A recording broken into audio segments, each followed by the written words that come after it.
Dangerous game ہو رہی ہے. یہ جو نواز شریف کھیل رہا ہے خطرناک پاکستان کے خلاف گیم کھیل رہا ہے. ان کے پیچھے 100% میں آپ کو واضح کہتا ہوں کہ اس طرح ہندوستان اس کی پوری مدد کر رہا ہے. اس میں باہر کے لوگوں سے، باہر کے ملکوں کے لوگوں سے باقاعدہ مل رہا ہے. یہ سازش کر رہا ہے پاکستان کے خلاف.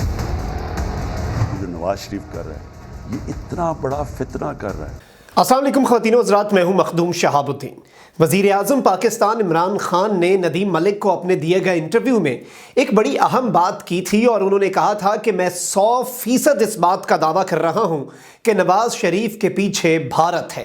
اب اس تمام تر جو بات ہے اس کے اوپر بہت سے لوگ اب یہ دعویٰ کر رہے ہیں اور بہت سے کریڈیبل لوگوں نے یہ دعویٰ کیا ہے کہ نواز شریف سے لندن میں بھارت کے جو ملٹری اتاشی ہیں انہوں نے اجیت ڈول کے ریفرنس سے ملاقات کی ہے. اس کا دعویٰ سینئر صحافی ہارون رشید صاحب نے بھی کیا اور ان کا کلپ بھی آپ کے سامنے رکھیں گے. اس سے پہلے آپ کو میجر عادل راجہ کا یہ بیان سناتے ہیں کہ انہوں نے اپنے ایک حالیہ ویڈیو پیغام میں اس ملاقات کے متعلق کیا کہا.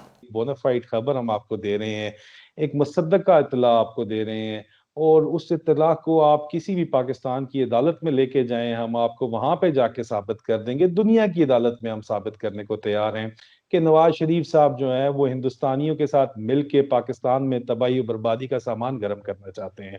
خواتین و حضرات، سینئر صحافی ہارون رشید صاحب نے بھی 92 نیوز پر یہی دعویٰ کیا اور اس ملاقات کی تصدیق کر دی کہ نواز شریف نے بھارتی عہدیداران سے ملاقات کی ہے. ہارون رشید صاحب کا کیا کہنا تھا آپ کو سناتے ہیں. جو بیانیہ تشکیل پا رہا ہے نا دونوں طرف سے، اس میں بات چیزیں بڑی سنگین ہیں. ان کی نواز شریف صاحب کی ملاقات ہوئی ہے کل انڈیا کے ملٹری اٹیچی سے. کل یا پرسوں جی، کہ انڈیا کے ملٹری اٹیچی سے نواز شریف صاحب کی ملاقات ہوئی ہے. وہ فرسٹریشن میں پے در پے غلطیاں کر رہے ہیں. آپ نے میجر عادل راجہ صاحب کا بیان بھی سنا، آپ نے سینئر صحافی ہارون رشید صاحب کا بھی یہ بیان سنا. اس کے بعد اب جو اطلاعات ہیں اور جو وزیر اعظم پاکستان عمران خان نے دعویٰ کیا تھا اس میں مزید صداقت نظر آ رہی ہے اور اس کے کچھ ثبوت بھی سامنے آ رہے ہیں. اور لندن سے بہت سے لوگ یہ بات کنفرم کر رہے ہیں کہ 4 سیزنز ہوٹل ہے اس میں ملاقات کی گئی اور نواز شریف صاحب کے جو بھارت کے ایک بہت بڑے انڈسٹریلسٹ دوست ہیں اجیت ڈول، جو کہ نواز شریف صاحب سے ان کے وزارت عظمیٰ کے دور میں ملنے بھی آئے تھے کیونکہ اس کی کوئی تک نہیں بنتی تھی اور اس پر بھی کافی سوال اٹھے تھے. اور اس سے بھی بڑھ کر سوالات یہ اٹھے تھے کہ اجیت ڈول جو ہے اسے صرف اور صرف اسلام آباد کا ویزا دیا گیا تھا، یعنی کہ اس کے ویزے میں یہ لکھا ہوا تھا کہ وہ اس ٹیریٹری سے باہر نہیں جا سکتا، لیکن اس نے مری میں جا کر نواز شریف صاحب سے بہت سے اہم معاملات پر گفتگو کی. اب یہ ملاقات اسلام آباد میں کیوں نہیں ہوئی، اس پر بھی بہت سے لوگ شک و شبے کا اس وقت اظہار کر رہے تھے کہ شاید انٹیلیجنس ایجنسیز کی نظر سے بچنے کے لیے اور ان کی پہنچ سے دور جانے کے لیے پہاڑی علاقے کا انتخاب کیا گیا.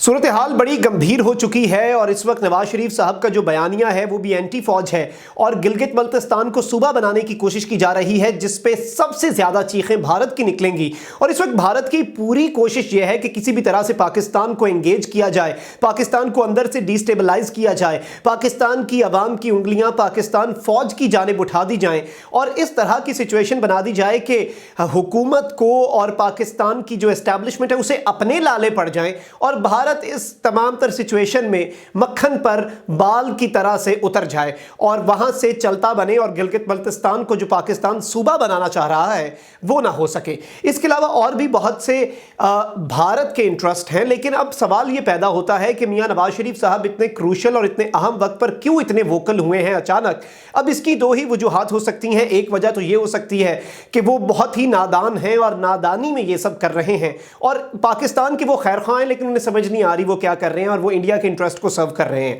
اور دوسرا یہ ہو سکتا ہے کہ میاں نواز شریف صاحب جو ہیں وہ بھارت کے کہنے پر، جس طرح سے اس ملاقات کا چرچا ہے، بھارت کے کہنے پر یہ سب کر رہے ہیں.